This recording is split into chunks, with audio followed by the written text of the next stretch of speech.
Check it out.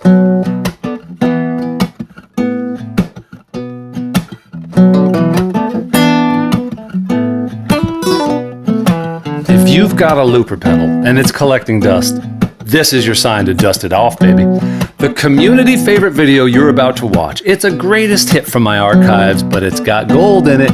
We'll show you 3 powerful ways a loop pedal can help you unlock real musical growth, not just for soloing, but for sketching ideas, tracking riffs, and training your inner timing.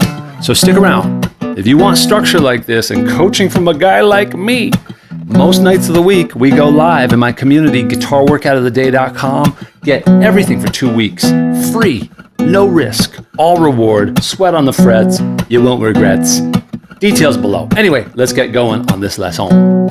You're gonna get better at guitar this year, and I know why. Look, I'm not gonna teach you some secret, hidden, forbidden scale that doesn't actually exist. I'm not gonna make you crack open a theory textbook and read it front to back. No, we're gonna have fun, and we're gonna do some things a little differently than you've been doing. We've gotta spice up your pattern, and I'm here to say, a looper. Yeah, if you use a looper in the 3 ways I'm gonna show you today, you're gonna have a lot more fun and make more progress this year. Let's get into it, guitar friend, talking about that looper. Oh yeah, that's a good sounding track. I'll tell you what I'm gonna do. I'm gonna play some tasty licks on that. I'm gonna solo all over this, baby.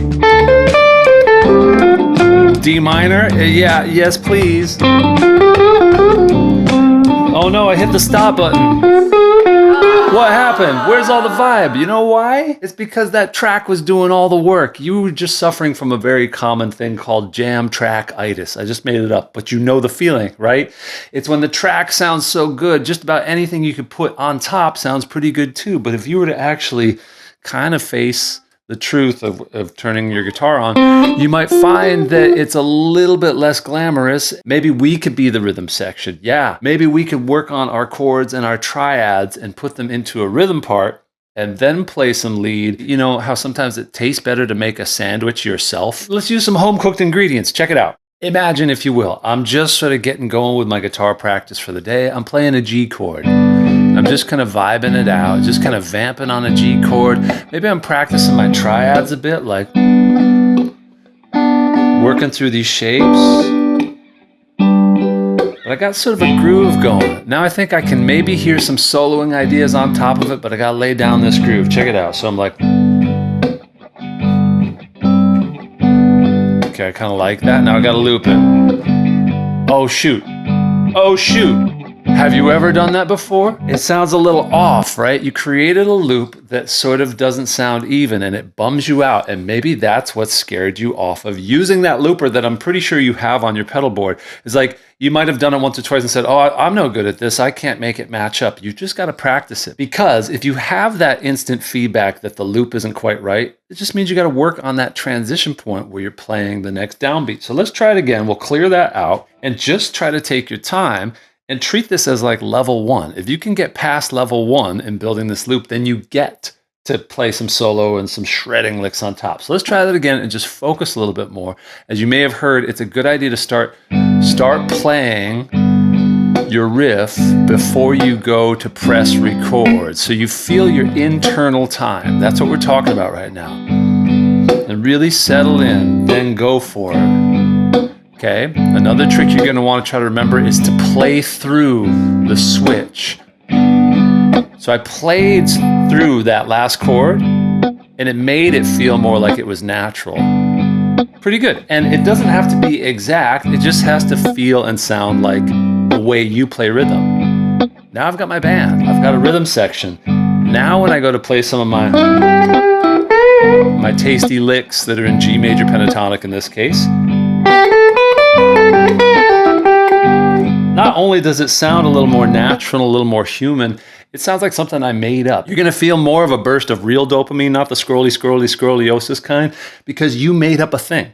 The moment you make up a thing, you're going to have a real feeling of ownership of it. Listen, guitar friend, a looper isn't just for one day or one particular year like 2025. A looper is forever. It's one of the best tools to help you actually hear what it is you're building and notice the progress you're making. Inside guitarworkoutoftheday.com, we show players how to use simple loops as rhythm trainers, songwriting tools, and a way to build riffs that actually stick. and you don't have to figure it out alone. You got guitar friends with you.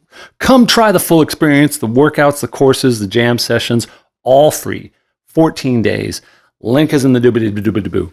Thing two about a looper that's great is that you can be more agile with your ideas. What do I mean? I mean that sometimes we'll be practicing a thing that came from a video and we feel like we have to practice the thing that we saw in the YouTube lesson or the course that we bought, and we're practicing it really diligently, but it's getting a little bit dry. And usually we only have the option of playing along with whatever lesson tracks or backing tracks came with that little bit of information. But if we're just working on a thing, let's say if I'm like just playing some triads, and if I have an idea, let's say if it's just sort of a random, like I like that chord, going to that chord, and I want to loop that, I can make a track now that matches that specific idea. I don't have to go looking for an MP3 and break my flow of creativity. So let's say I have these two random triads that I just like. I'm just kind of vibing this vibe today. And for what it's worth, this is F going to a B flat. Those are the dots that are up there. So I like the groove and I want to build a little loop and see where this takes me. There we go. So now I got my loop. Now I can freely play with some ideas on the low end.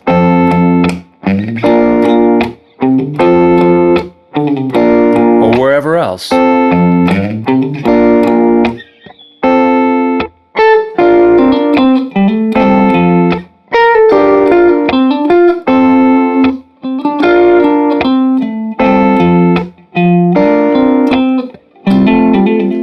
So I can have a quick thought and then not have to go chasing down MP3s or backing tracks, and also not just feel locked into whatever the lessons are telling me to do.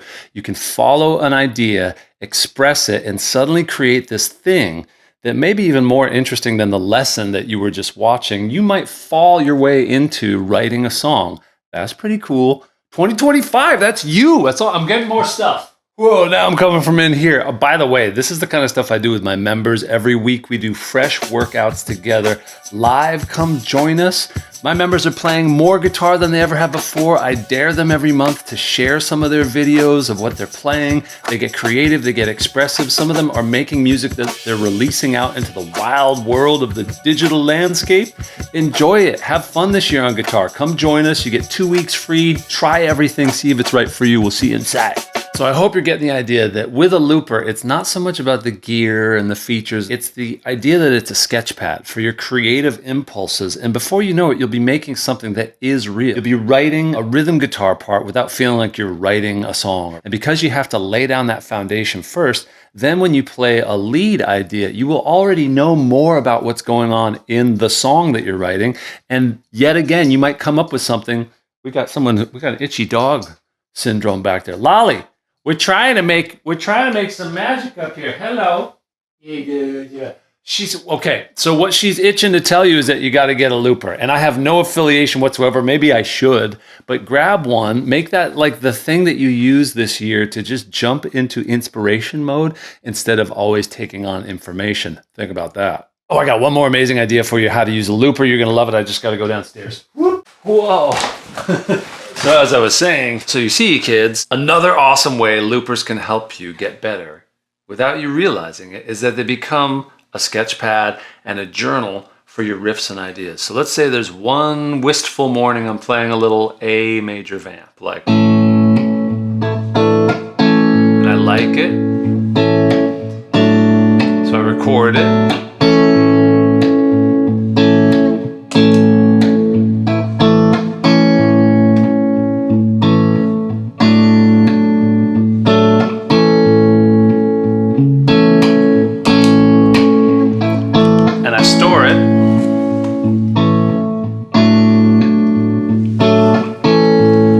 Great. And then some time passes, and on some other wistful morning, I'm working on a different idea, totally unrelated, or so I think at first, and I'm just capturing ideas as they come up. I'm not waiting for a better time to record it. I just jump in. So let's say I'm doing an exercise here with like a bass line I like.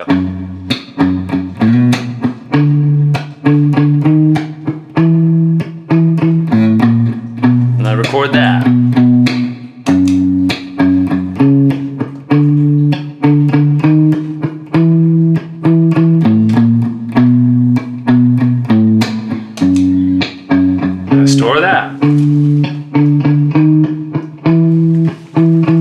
somewhere in the back of my mind, I think of that other riff from that other day, and I wonder, could I put them together? Well, now I have them stored, captured, like a voice memo I can step on and suddenly give it a shot. Let's try. Starting with the A.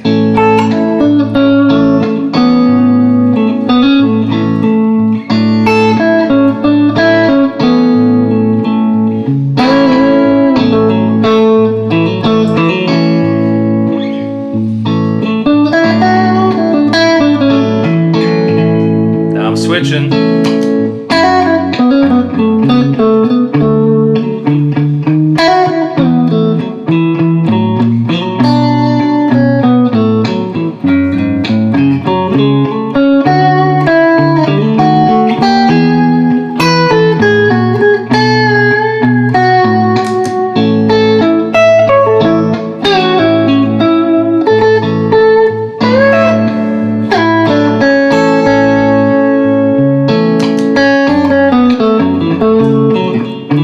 Yeah, but do you know this chord? That's called Children of the Unicorn, and this is how it goes.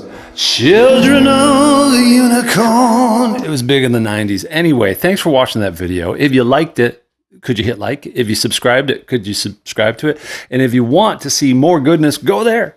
Because there's lots of good things that I've done in my past, and I don't regret any of it. So go watch every single thing I've ever done, and every hat I've worn, and every shirt I've worn, because there's nothing in there that I feel really embarrassed about. Leave a comment too about the things that I'm not embarrassed about.